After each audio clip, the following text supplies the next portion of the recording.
सो hey everyone, आज हम लोग डिस्कस करने वाले हैं क्लास 10th का one of the easiest chapter 1 real numbers. ये चैप्टर बहुत इजी है, ज़्यादा डिफ़िकल्ट नहीं है और इसके क्वेश्चंस ट्रिकी आ जाते हैं। तो उन क्वेश्चंस को किस अप्रोच में सॉल्व करना है, कैसे प्रैक्टिस करना है, ये सब हम लोग करेंगे हमारे इस वीडियो में। और इस वजह से जो ट्रिकी क्वेश्चंस आते हैं उनको आप बहुत अच्छे तरीके से समझ पाएंगे। ये जो चैप्टर है इसको हमने 3 पार्ट्स में डिवाइड किया हुआ है। टॉपिक वाइज ये वीडियोस डिवाइडेड हैं और ये वीडियोस रेगुलरली अपलोड होती रहेंगी 1 बाय 1। जैसे ये वाली होगी, इसके कुछ दिन बाद नेक्स्ट वीडियो होगी, फिर नेक्स्ट वीडियो होगी। 3 वीडियोस में ये चैप्टर हमारा पूरा ख़त्म हो जाएगा। तो आज की जो हमारा टॉपिक है, हम लोग मेनली ऊपर से आज समझने वाले हैं। कुछ टर्म्स रहते हैं, कुछ क्वेश्चन रहते हैं और एक मेनली टॉपिक है हमारा फंडामेंटल थ्योरम ऑफ अर्थमेटिक इस चैप्टर में है, उसको हम करेंगे। बहुत अच्छे तरीके से समझेंगे, कुछ भी नहीं है, बहुत आसानी से हो जाएगा। फर्स्ट चैप्टर है, क्या डिफ़िकल्ट होगा। So without wasting any time हम लोग हमारे चैप्टर को स्टार्ट करते हैं। Let's begin. तो जो हमारा चैप्टर है, चैप्टर 1 रियल नंबर, इसको आगे कंटिन्यू करने से पहले हमें कुछ टर्म्स को जानना ज़रूरी है। ये टर्म्स आप लोग पहले पढ़ के आ चुके हैं अपनी प्रीवियस क्लासेस में, जैसे प्राइम नंबर, कंपोजिट नंबर, को प्राइम नंबर। हाँ, ये कंपोजिट नंबर हो सकता है किसी के लिए नया हो, कुछ स्कूल में कम बताया जाता है, और को प्राइम नंबर भी पता ही होता है। मैं आप लोग को फिर भी एक बार एक्सप्लेन कर देता हूँ अच्छे से, जिन लोगों को याद नहीं आ रहा है। देखो, प्राइम नंबर्स क्या होते हैं? वो नंबर जो डिवाइड होते हैं सिर्फ खुद से या 1 से। फिर से, वो नंबर्स जो डिवाइड होंगे खुद से या 1 से, वो प्राइम नंबर्स होते हैं और किसी से डिवाइड नहीं होते। जैसे 2 ले लो, 2 जो है वो किसी से डिवाइड नहीं होता। अगर मैं दिखाऊँ यहाँ पे 2 को आप कैसे डिवाइड कर सकते हो? 2 सिर्फ 1 से डिवाइड होगा, 1 2 2, 2 सिर्फ 2 से डिवाइड होगा, 2 1 2, इसके अलावा किसी और नंबर से नहीं होगा। तो ऐसे जितने भी नंबर्स रहते हैं जो 1 से या खुद से डिवाइड हो, वो सारे प्राइम नंबर्स रहते हैं। I hope clear. जिन लोगों ने पढ़ रखा है उन्हें याद आ गया होगा, और जिनको नहीं आया वो समझ गए होंगे क्या होते हैं प्राइम नंबर्स। ऐसे बहुत सारे नंबर्स होते हैं, जैसे 2 3 5 7 11 13 एक्सेट्रा। अब इसके बाद आते हैं कंपोजिट नंबर पे। देखो, कंपोजिट नंबर बहुत इजी, सबसे इजीएस्ट है। जो प्राइम नंबर्स रहते हैं ना, उनको छोड़ के जितने भी नंबर्स बचे सारे कंपोजिट नंबर्स होते हैं। जैसे 4 6 8 10 12 सारे कंपोजिट नंबर्स होते हैं। जैसे मैं आपको एग्जांपल समझाता हूँ। हम लोग एग्जांपल ले लेते हैं 4 का, ठीक है। लेट्स टेक 4, इसको आप कर देते हैं। 4 का एग्जांपल लेके मैं आपको अच्छे समझाता हूँ। जैसे ये लिया हमने 4 को अगर आप डिवाइड करो तो क्या कैसे डिवाइड हो जाएगा? 2 2 2 का 4, ठीक है। ये चला जाएगा, मतलब 2 से 1 डिवाइड हो जाएगा। 2 से डिवाइड हम लोग यहाँ बेसिकली देखते हैं 4 को कौन कौन डिवाइड कर सकता है। 4 एक तो 1 से जा सकता है, 1 4 ज़ा 4, 4 हमारा 2 से जा सकता है, ये देखा अभी हमने। 2 2 ज़ा 4, 4 अब 4 से भी जा सकता है, 4 से भी तो जाता है। 4 1 ज़ा 4, मतलब 4 को डिवाइड करने, 4 कितने से डिवाइड हो जाएगा? 3 टर्म्स है, 1 2 3, मतलब 1 और इटसेल्फ, इसके अलावा भी एक टर्म है हमारे पास 2, जिससे 4 डिवाइड होगा। वो numbers which have more than 2 factors, number which have more than 2 factors, 3 factors हैं, वो कंपोजिट नंबर्स रहते हैं। इनमें कितने हैं? दो ही फैक्टर्स रहेंगे इनके, 1 और इटसेल्फ। इनके 1 इटसेल्फ के अलावा भी और फैक्टर्स होंगे, ज़रूरी नहीं है एक ही हो, 1 2 3 4, बहुत सारे भी हो सकते हैं, एक भी हो सकते हैं। जैसे इसमें 1 है, और हम पढ़ेंगे जैसे 10 वगैरह के, इनके ज़्यादा है, इसका 2 भी है, 5 भी है, 1 भी है, 10 भी है। तो ऐसे जितने भी नंबर्स हैं वो सारे कंपोजिट नंबर्स रहते हैं। आई होप ये आपको क्लियर हुआ होगा। नेक्स्ट हम लोग बढ़ते हैं को प्राइम नंबर। को प्राइम नंबर्स क्या होते हैं? आप लोगों ने बचपन में HCF और LCM तो पढ़ा ही होगा, है ना। HCF क्या होता है? हाईएस्ट कॉमन फैक्टर, और LCM जो होता है लीस्ट कॉमन फैक्टर। आप लोगों ने निकालना ज़रूर सीखा होगा, और जिनको नहीं आता अभी आगे हम लोग उसको बहुत अच्छे से समझेंगे। मैं आपको बहुत अच्छे तरीके से उनको बताऊंगा कैसे निकालना है। जो भूल चुके हैं उनको फिर से रिवाइज कर दिया जाएगा, और ये चैप्टर मेनली इन्हीं के ऊपर बेस है और कुछ नहीं है। ये LCF LCM है इस चैप्टर में। तो वो मतलब 2 ऐसे नंबर्स जिनका HCF 1 आ जाए, उसे हम लोग कहते हैं को प्राइम नंबर। जैसे 3 8 को ले लो, मैं आपको एग्जांपल समझाता हूँ, बहुत अच्छे समझ में आएगा। देखो 3 और 8 को लेते हैं। 3 का अगर आप लोग HCF निकालो तो 3 1 ज़ा 3, 3 1 ज़ा 3, इसके अलावा 3 किसी और से नहीं जाएगा। 3 को आप कैसे लिखते हैं? याद आ गया कैसे करते हैं? इसके अलावा 8, ठीक है, 8 को लेते हैं हम लोग। इसमें 2 नंबर्स लेना है, ठीक है, ये 2 नंबर इसलिए हम लोग ले रहे हैं, 2 नंबर का HCF 1 आना चाहिए पहला। अब दूसरा नंबर 2 4 ज़ा 8, 2 2 ज़ा 4, 2 1 ज़ा 2, ठीक है। अब हम लोग 8 को कैसे लिखेंगे? 2 इंटू 2 इंटू 2। अब HCF आपका क्या होता है? जो दोनों के प्राइम फैक्टराइजेशन में कॉमन आए वो हमारा HCF रहता है। इसके प्राइम फैक्टराइजेशन में 3 और 1 है, इसके प्राइम फैक्टराइजेशन में 2, सिर्फ 2 है, 3 टाइम्स 2 है, ठीक है। लेकिन इन दोनों में कॉमन क्या है? इन दोनों में कॉमन तो कुछ दिख नहीं रहा। अगर मैं यहाँ पे कर दूँ इंटू 1,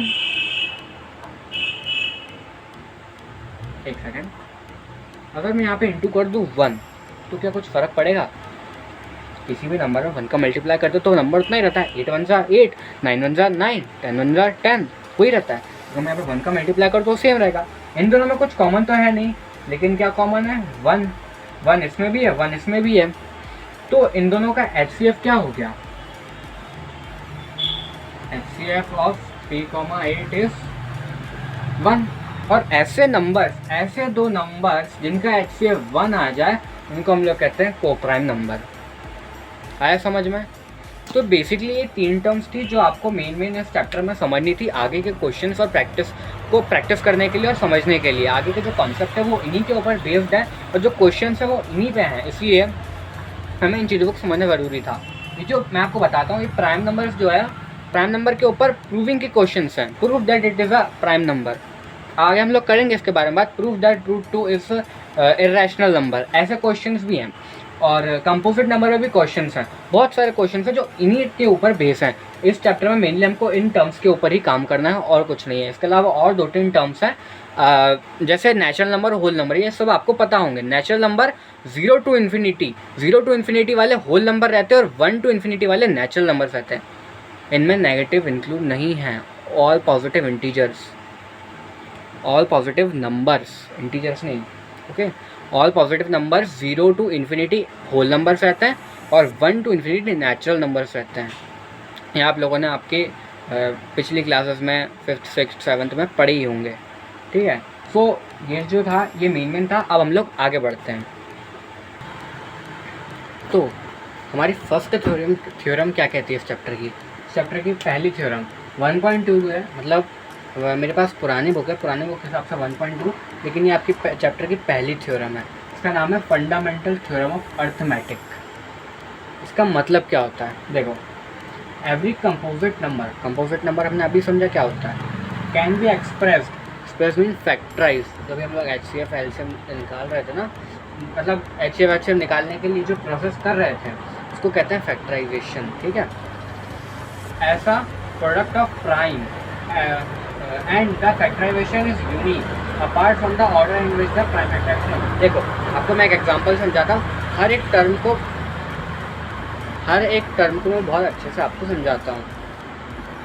एग्जांपल से करेंगे तो आपको ये जो लिखा है सब समझ में आएगा। जैसे हम लोग एग्जांपल लेते हैं, 6 का एग्जांपल लेके देखते हैं, ठीक है। जैसे फैक्टराइजेशन किसको कहते हैं वो भी अच्छा समझ लो।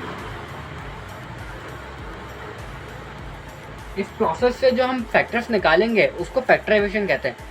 फैक्टर्स, किसी भी नंबर के फैक्टर्स को निकालने की प्रोसेस को फैक्टराइजेशन कहते हैं।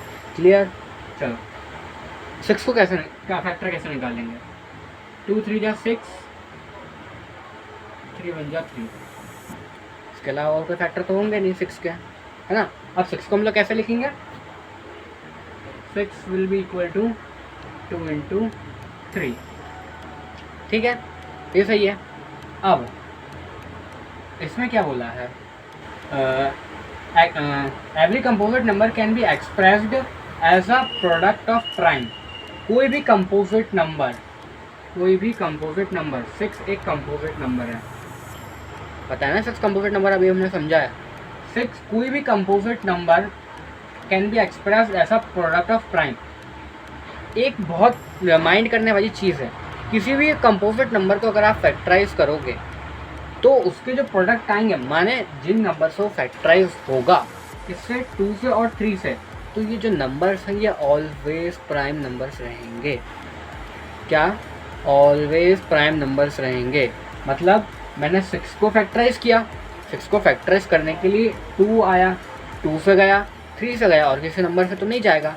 तो ये जो नंबर्स जिनसे जाएगा 6 उनको वो प्राइम नंबर्स हैं, ये ऑलवेज प्राइम नंबर्स रहेंगे। ये जैसे ये 2 आया, 2 प्राइम नंबर है, 3 प्राइम नंबर है। मैं किसी भी XYZ कंपोजिट नंबर्स को उठा लूँ, किसी भी, सबके प्राइम फैक्टराइजेशन करने पे जो फैक्टर्स जिनसे वो होगा डिवाइड, जिससे उसके फैक्टर्स निकलेंगे वो नंबर्स प्राइम नंबर रहेंगे। इसको आप सेट कर लीजिए दिमाग में, ठीक है। ये हमारी पहली लाइन हो गई। As a product of prime means prime number से प्राइम नंबर के प्रोडक्ट में आया, मतलब इनका प्रोडक्ट कर दो, ये दो प्राइम नंबर का प्रोडक्ट करेंगे वो कंपोजिट नंबर आ गया, ठीक है।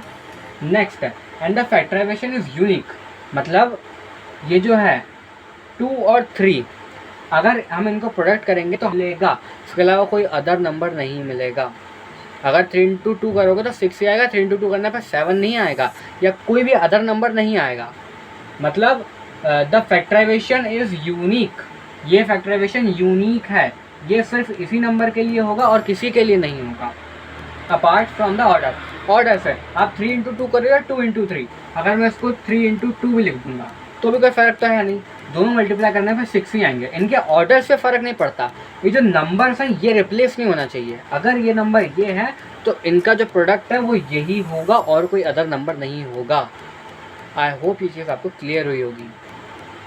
और विद द प्राइम फैक्टराइजेशन अकर, यही है हमारी fundamental of theorem of arithmetic, इसके अलावा और कुछ भी नहीं है। देखो बहुत अच्छे से आपको समझ में आएगा, मैं एक बार फिर से रिवाइज कराता हूँ। फंडामेंटल थ्योरम ऑफ अर्थमेटिक क्या कहता है? फंडामेंटल थ्योरम ऑफ अर्थमेटिक ये कहता है कि आप किसी भी कंपोजिट नंबर को अगर फैक्टराइज करोगे, फैक्टराइज मीन्स डिवाइड, ये एक प्रकार का डिवाइड ही है। अगर आप उसको डिवाइड करेंगे तो जिन नंबर से डिवाइड होगा वो हमेशा प्राइम नंबर्स रहेंगे और और जिस ऑर्डर में उनका प्रोडक्ट किया जाएगा, मतलब जिस ऑर्डर में उनको मल्टीप्लाई किया जाएगा उस ऑर्डर के अलावा वो जो नंबर्स हैं वो यूनिक रहेंगे। मींस ये जो दो नंबर्स का प्रोडक्ट है ये यूनिक है, इन दोनों नंबर्स का प्रोडक्ट सिर्फ इसी के लिए है, इसके अलावा किसी और के लिए नहीं है। इनके ऑर्डर्स आगे पीछे हो सकते हैं, 2 आ गए 3 बाद में, 3 आ गए 2 बाद में, हो सकता है, बट जो 3 और 2 हैं वो रहेंगे। 3 2 के साथ अगर मैं किसी एक नंबर को हटा दूं या किसी अदर नंबर को जोड़ दूं तो 6 नहीं, फिर मुझे दूसरा नंबर मिलेगा, लेकिन ये इस नंबर के लिए यूनिक है, फिक्स है, ये इसके लिए चेंज नहीं होगा। सिंपल बस इतना ही हमारी फंडामेंटल थ्योरम ऑफ अर्थमेटिक कहती है, इसके अलावा कुछ नहीं कहती। बहुत ईजी था, कुछ भी नहीं था। तो अब हम लोग इसके कुछ क्वेश्चंस कर देते हैं तो मतलब क्लैरिटी आ जाएगी और कोई बात नहीं है। तो आगे क्वेश्चन प्रैक्टिस करने से पहले मैं आप लोग को एलसीएम और एचसीएफ एक बार बता देना चाहता हूँ कि जो हमारे क्वेश्चन है वो एलसीएम और एचसीएफ के ऊपर बेस्ड है। तो एलसीएम और एचसीएफ को निकालने के लिए यहाँ पे जो तरीका है वो थोड़ा सा चेंज है, क्योंकि अब हमारे पास जो नंबर्स आएंगे ना, जो हमारे इस चैप्टर में सॉल्व करने के लिए नंबर्स आएंगे, नंबर्स बड़े बड़े आएंगे। तो उनको सॉल्व करने में जो हमने पहले पढ़ी हुई है मेथड्स, बहुत लॉन्ग मेथड है, मतलब टाइम लग जाएगा, टाइम कंज्यूमिंग मेथड्स हैं।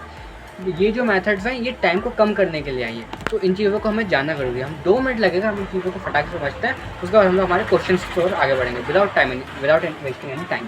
तो हम लोग फटाक से स्टार्ट करते हैं, ठीक है। सबसे पहले एलसीएम और एचसीएफ आपको निकालना तो आता है, कैसे होता है? HCF highest common factor, LCM least common factor, least common multiple, ठीक है। हाईएस्ट कॉमन फैक्टर क्या होता है? मतलब हम लोग इन दोनों मतलब जो नंबर्स रहते हैं उनका फैक्टराइजेशन करते हैं और उनमें जो कॉमन रहता है वो हमारा HCF रहता है, आपको याद होगा, ठीक है। अब जो ट्रिक्स हैं, मतलब जो हमको उस चैप्टर में जैसे करना है सॉल्व, तो मैं आपको एग्जांपल की मदद से समझाता हूँ, ठीक है। जैसे हमने एक एग्जांपल लिया है 620, ठीक है, 6 और 20 का एग्जांपल लिया। अब 6 को अलग और 20 को अलग हम लोग को क्या करना है? फैक्टराइज कर लेना है, प्राइम फैक्टराइज।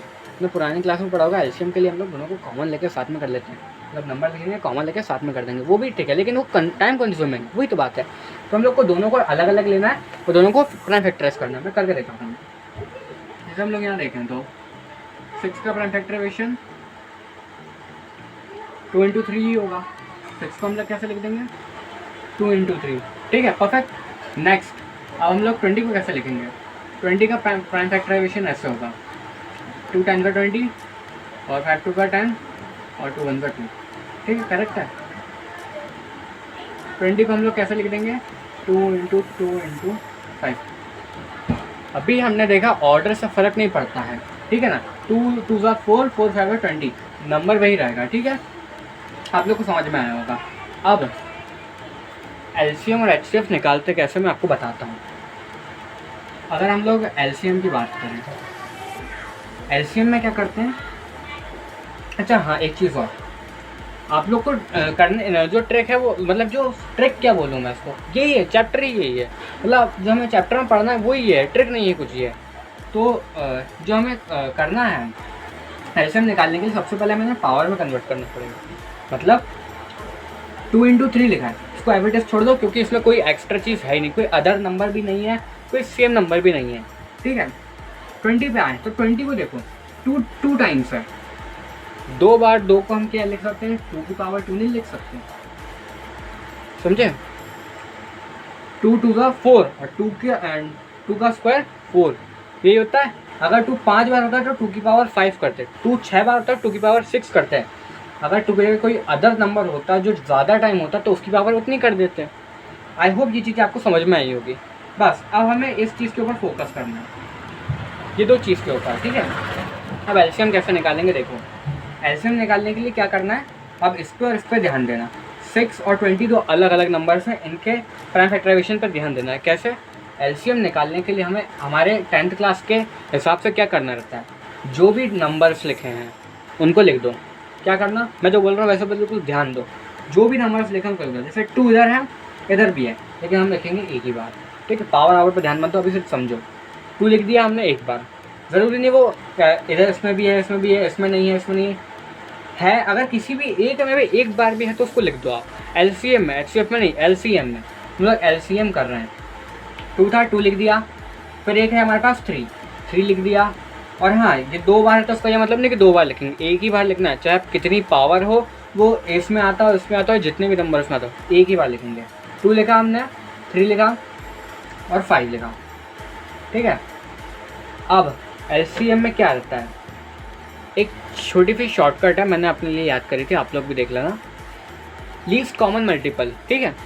लीस्ट माने छोटा, लीस्ट, तो हम इसमें पावर लगाएंगे हाईएस्ट। पावर कैसे लगाएंगे, हाईएस्ट, मतलब हम 2 है, इन दोनों में चेक करो कि 2 की पावर सबसे ज़्यादा हाईएस्ट किस में है। इसमें 2 की पावर कुछ भी नहीं है, इसमें 2 की पावर 2 है, मतलब हाईएस्ट इसमें है, तो हम 2 की पावर 2 लगाएंगे, कुछ नहीं, सिर्फ, ठीक है, सिर्फ पावर है वो लगाना है, किसी को कुछ नहीं, सिर्फ पावर देखना, इसमें हाईएस्ट हो तो ये लगा दो। 3 इसमें भी कुछ नहीं, इसमें तो है ही नहीं 3, 5 इसमें भी कुछ नहीं और इसमें भी कुछ नहीं, तो जो आएगा उसको एज इट इज रहने देते हैं। 2 का स्क्वायर 4 होता है, 3 का 3 और 5 का एज इट इज, क्या हो गया, 4 3 का 12 × 5 60, ये हमारा एलसीएम होगा, यही हमारा एलसीएम होगा, मतलब चेक कर लो। नेक्स्ट हम लोग बढ़ते हैं एचसीएफ के ऊपर, मैं रिपीट करूँगा, डोंट वरी, मैं रिपीट करूँगा। एचसीएफ कैसे निकलता है, एचसीएफ के लिए आपको क्या ध्यान देना है, इन दोनों में, मैं इसको अच्छे से लिख देता हूँ, थोड़ा कंफ्यूजन लग रहा होगा।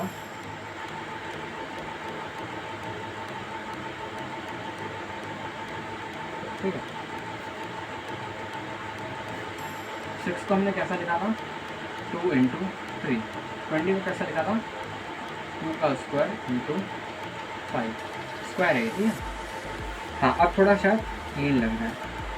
नाउ एचसीएफ के लिए क्या करना है, ये जो दोनों टर्म्स हैं इनमें कॉमन फैक्टर ढूंढना है।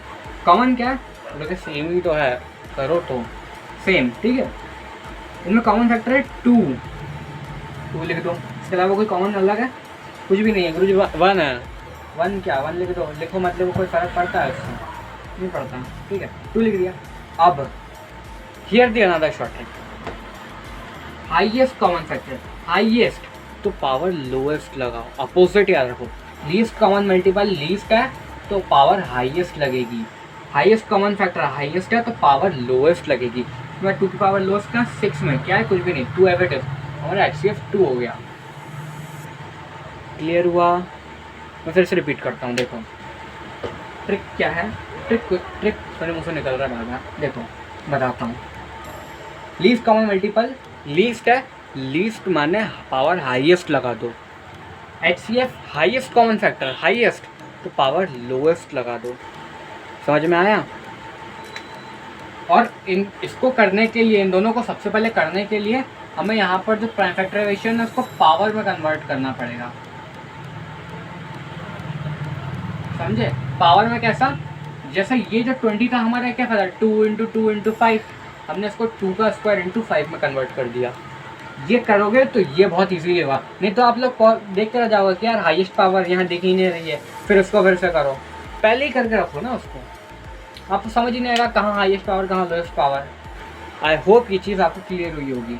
हम इसके बेसिस पे एक सवाल और करते हैं, ठीक है? आपको अच्छे से क्लैरिटी मिल जाएगी। तो इनको समझ आ गया, वीडियो आगे बढ़ा के आप नेक्स्ट टॉपिक पे जा सकते हैं, ठीक है? तो अगर अब हम लोग हमारा नेक्स्ट क्वेश्चन देखें, नेक्स्ट क्वेश्चन 3 डिजिट का लिया है मैंने, तो सारे डिजिट में सेम ही होता है। मैंने 2 डिजिट का समझ लिया, एक बार 3 डिजिट का और देख लेते हैं हम लोग। तो देखते हैं, इसमें बोला गया 8, 9 and 25 find their HCF and LCM। सबसे पहले हम लोग HCF निकालते हैं, उसके बाद हम लोग LCM निकालेंगे, ठीक है? सबसे पहले स्टेप 1 आप लोग ध्यान रखो। सबसे पहले आप लोग को क्या करना है, पहले इनका प्राइम फैक्टराइजेशन कर लेना है। 2 4 8, 2 2 4, 2 1 2, ठीक है? ये हमने 8 का प्राइम फैक्टराइजेशन कर लिया। इसको यहाँ लिख दो, 8 इक्वल टू 2 इंटू 2 इंटू 2। उसके बाद हम लोग 9 का प्राइम फैक्टराइजेशन करेंगे। 3 3 का 9, 2 इनका 3। 9 का प्राइम फैक्टराइजेशन हो गया 3 इंटू 3। ऐसे हम लोग 25 का कर लेंगे। 25 का प्राइम फैक्टराइजेशन अगर हम करें तो 5 5 25, 5 1 5, तो 25 का प्राइम फैक्टराइजेशन हो जाएगा 5 इंटू 5, ठीक है? अब ये हो गई हमारी स्टेप 1। स्टेप 2 क्या करोगे? स्टेप 2 में इनको पावर में कन्वर्ट कर दो। मतलब आप इन तीनों को कैसा लिख सकते हो, जैसे 2 की पावर, ये 3 टाइम्स है 2, तो हम लोग 2 का क्यूब नहीं लिख सकते? ये 3 टाइम्स है 2 का क्यूब लिख दोगे। 2 इंटू 2 4 और 4 इंटू 2 8, 2 का क्यूब भी 8 ही होता है, लिख देंगे। 3 2 टाइम्स है तो 3 की पावर 2, मतलब 3 का स्क्वायर। 5 भी 2 टाइम्स है तो 5 का स्क्वायर। अब हमारे जो प्राइम फैक्टराइजेशन हो गया हर नंबर का, वो ये है। ये हो गई हमारी सेकंड स्टेप, ठीक है? 8, अब हम लोग इस चीज़ पर फोकस नहीं करेंगे, इसको हटा दो। अब देखना 8 का प्राइम फैक्टराइजेशन ये है, 9 का ये है और 25 का ये है, ठीक है? ये थी हमारे स्टेप 2। अब नेक्स्ट क्या करेंगे, हम लोग सबसे पहले निकालेंगे हमारा HCF। HCF लिखा, ठीक है? HCF में क्या करते हैं, कॉमन वैल्यूज़। इन तीनों में जो कॉमन है, अब यह कॉमन तो कुछ भी नहीं है। अगर मैं फिर से मल्टीप्लाई बाय 1 कर दूँ तो फ़र्क पड़ेगा? कुछ फ़र्क तो पड़ेगा नहीं। तो इन तीनों में कॉमन वैल्यू क्या आ गई, 1। हमारा HCF हो जाएगा 1। इसमें पावर लोएस्ट लगेगी, पर यहाँ किसी की पावर ही नहीं है, मतलब पावर कुछ भी नहीं है, मतलब एवरेज ही रहेगा। कोई हाईएस्ट पावर नहीं है, कोई लोएस्ट पावर नहीं है, यही रहेगा। क्लियर? हम लोग बढ़ते हैं LCM पे। LCM कैसे निकलेगा? LCM में क्या करते हैं, यहाँ पे जितने नंबर्स दिए हुए हैं सबको लिख देते हैं। जैसे 2 लिखा है 2 लिख दिया, 3 लिखा है 3 को लिख दिया, 5 लिखा है 5 को लिख दिया, ठीक है? ज़रूरी नहीं कितनी बार लिखा है, क्या लिखा है, उसको बाद में लिखेंगे, वो उससे मतलब ही नहीं है। जितने नंबर्स थे उनको लिख दिया। अब याद रखो लीस्ट कॉमन मल्टीपल, लीस्ट, तो पावर हाईएस्ट लगाओ। मैं 2 की पावर हाईएस्ट का है 3 लगा दी। 3 की पावर हाईएस्ट 2 है, 2 लग गया। 5 की भी 2 है, यही होगा। अब इसको मल्टीप्लाई करो ज़रा, तो ये 2 का क्यूब हो जाएगा 8 और 3 9, 5 5 25। इसको मल्टीप्लाई करो 25, ये हो जाएगा हमारा 1800। ये हमारा LCM होगा। मेरे पे 1800 सही है ना? 72 25, हाँ 1800 ही आएगा इसका, ठीक है? तो हमारा HCF आ गया 1 और LCM आ गया 1800। NCERT का क्वेश्चन है, मैंने कहीं मेंशन नहीं उठाया, आपको NCERT में मिल जाएगा। NCERT का क्वेश्चन है, मैंने मेंशन नहीं लिया। 3 डिजिट का क्वेश्चन है तो भी हमने सेम ही किया, हमने पहले सेकंड डिजिट का करा और 3 डिजिट का करा। अगर इसमें आपको 4 भी आ जाए, 5 भी आ जाए, तो भी सेम ही प्रोसेस रहेगी एलसीएम एचसीएफ निकालने की मेरे हिसाब से। अब आपको एलसीएम और एचसीएफ की जो क्लास 10th में जिस तरीके से हमें करना है वो आपको क्लियर हो गया होगा। तो हम लोग हमारे आगे बढ़ते हैं, नेक्स्ट चीज़ पे बढ़ते हैं। तो आगे जो हमारी एनसीईआरटी है उसके अंदर हमारे चैप्टर में एक रिलेशन दिया हुआ है एचसीएफ और एलसीएम को लेके। मैं रिलेशन आपको एक्सप्लेन कर देता हूँ। बहुत छोटा सा रिलेशन है, ज़्यादा कोई सवाल नहीं आते, कुछ नहीं आते, कुछ 1-2 एमसीक्यूज आपके स्कूल में और सीबीएसई कभी कभी पूछ लेता है। तो रिलेशन हम लोग समझ लेते हैं। तो रिलेशन ऐसा है कि अगर हम एलसीएम और एचसीएफ निकाल रहे हैं तो for example LCM of A comma B into HCF of A comma B is equal to A into B. ये एक रिलेशन है, ठीक है। ये रिलेशन एक्चुअली इक्वल है, लेकिन इस चीज़ को ध्यान रखना कि रिलेशन सिर्फ 2 ही टर्म के लिए ए और बी। अगर इसमें तीसरा टर्म सी ऐड कर देंगे ना तो ये रिलेशन फिर रॉन्ग हो जाएगा। ये रिलेशन फिर काम नहीं करता कि आप इधर ए बी सी कर दिया, यहाँ भी कॉमा करके सी कर दिया, यहाँ भी कॉमा करके सी कर दिया, तो ये चीज़ गलत हो जाती है। ये सिर्फ 2 ही टर्म के लिए रिलेशन रहता है और ये मतलब फास्ट कैलकुलेशन के लिए होता है। जैसे हमें ये 2 चीज़ दी हुई है, हमें बोला है ए और बी का मल्टीप्लाई क्या होता है, हमें ए, ये 3 चीज़ दी, हमें बी पूछ लिया, हमें ए दिया है और बी पूछ लिया है, और ये दोनों चीज़ दी है, बी दी है, ए पूछ लिया, ए दिया है, ये दोनों पूछ लिया और ये दिया है। तो इस चीज़ में काम आता है। ऐसे हम क्वेश्चन प्रैक्टिस करके बताऊँगा, मैं क्वेश्चन करके बताऊँगा आपको अभी। तो एग्जाम्पल की मदद से आपको बहुत अच्छे समझ में आएगा। जैसे फॉर एग्जाम्पल मैं एग्जाम्पल के लिए यहाँ पर ले लेता हूँ, लेट ए इक्वल टू 8 और बी इक्वल टू 10। ये मैंने लिख दिया, ठीक है। अब इस रिलेशन को हम लोग प्रूफ करके देखते हैं कि रिलेशन एक्चुअली में सही है या गलत। तो इसमें बोला है एलसीएम ऑफ ए बी। सबसे पहले इनका एलसीएम और एचसीएफ निकालते हैं, ठीक है। 8 का हमने अब भी करा था, 2 4 का 8, 2 2 4, ठीक है। 8 हमारा हो जाएगा 2 का क्यूब। ये समझ में आया ना ये कैसा करा हमने। फिर इसके बाद आता है 10 का, 2 5 का 10 और 5, ये 5 है, ठीक है। 10 का हो जाएगा 2 इंटू 5। नेक्स्ट हम लोग एलसीएम एचसीएफ निकालते हैं।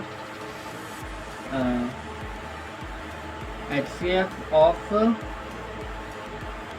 ए कॉमा बी मतलब 8 कॉमा 10 इक्वल टू, इसका एचसीएफ क्या है, इन दोनों में कॉमन क्या है 2, तो हम लोग 2 लिख देंगे।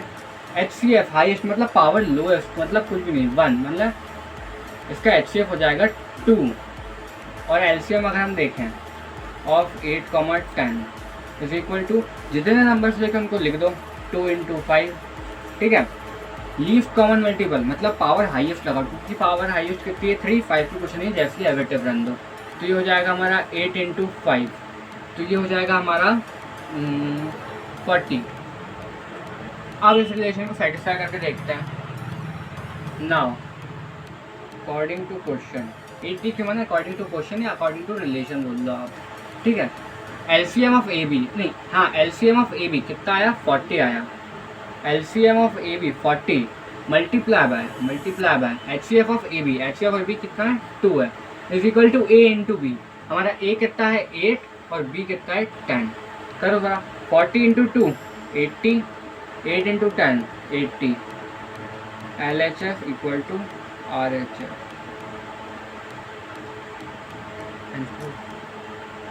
रिलेशन बहुत इजी है और बहुत कम इसके ऊपर सवाल आते हैं। एमसीक्यूज बेस्ड क्वेश्चन आएगा 1 नंबर में, 1 नंबर से ऊपर का क्वेश्चन इसके ऊपर जहाँ तक है नहीं आता है, कभी कभार 2 नंबर में पूछ लेते हैं, लेकिन सिर्फ स्कूल में सीबीएसई में आज तक 1 नंबर से ज़्यादा का इसमें सवाल नहीं पूछा गया है। तो फिर मेरा काम था आपको बताना कि कभी कभार पूछ लिया जाता है। तो ये बहुत ईजी का रिलेशन है। और अब हम लोग आगे बढ़ते हैं। आगे फिर हमारे पास सब क्वेश्चन बचे हैं, एक छोटा सा कॉन्सेप्ट है, उसको क्लियर करने के बाद सब क्वेश्चन बचे हैं, तो हम लोग वो करते हैं। सो ये वीडियो एंड हो चुका है और आगे के जो क्वेश्चन है सिर्फ मेनली 2 ही टॉपिक बचे हैं। एक तो पावर, जो पावर लगाने के बाद नंबर को 0 से एंड होना चाहिए, ये मैं आपको नेक्स्ट वीडियो में बताऊंगा, कैसे अच्छे से बताऊंगा। मैं नाम ले रहा हूँ बस। और एक बचा है प्रूविंग वाला question, prove that root 2 is rational, root 3 is rational. ये वाले जो टॉपिक्स हैं, ये सिर्फ 2 टॉपिक्स बचे हैं और यही जो है अच्छे लेवल के हैं। तो इनके ऊपर जो है नेक्स्ट वीडियो आने वाली है और नेक्स्ट वीडियो जो आएगी बहुत अच्छी आएगी और हम लोग उनमें अच्छे लेवल के क्वेश्चंस को प्रैक्टिस करेंगे। जो पावर वाला क्वेश्चन है वो तो बहुत ईजी है, ज़्यादा डिफिकल्ट नहीं है और मैं बहुत अच्छे से आपको एक्सप्लेन करने वाला हूँ। और जो प्रूविंग वाले क्वेश्चंस हैं वो उसमें अक्सर बच्चे कंफ्यूज हो जाते हैं क्योंकि थोड़ा सा लेंदी है। मैं आपको बहुत अच्छे से उस चीज़ को एक्सप्लेन करूँगा और 2 सवाल इसके हम लोग लगाने वाले हैं, रूट 3 और रूट 2 दोनों पे हम लोग करेंगे। बहुत अच्छे से आपको समझाऊँगा और आई होप आपको ये सारी चीज़ें समझ में आई होगी। एंड आई होप आपको आज की वीडियो भी बहुत अच्छी लगी होगी। अगर आपको अच्छी लगी हो तो इस वीडियो को लाइक करना और आपके फ्रेंड्स के साथ शेयर करना। और इसके अलावा में नेक्स्ट वीडियो अगर आपको चाहिए जल्दी से जल्दी तो कमेंट बॉक्स में ज़रूर लिख के जाना। और अगर आपको लगता है मुझ में कुछ इम्प्रूवमेंट होनी चाहिए या मुझे अपने लेक्चर्स में या मेरे अंदर कोई थोड़ी सी वो इम्प्रूवमेंट चाहिए तो let me know in the comment sections and I will definitely work on that. So तब तक के लिए जय हिंद और आगे मिलते हैं नेक्स्ट वीडियो में।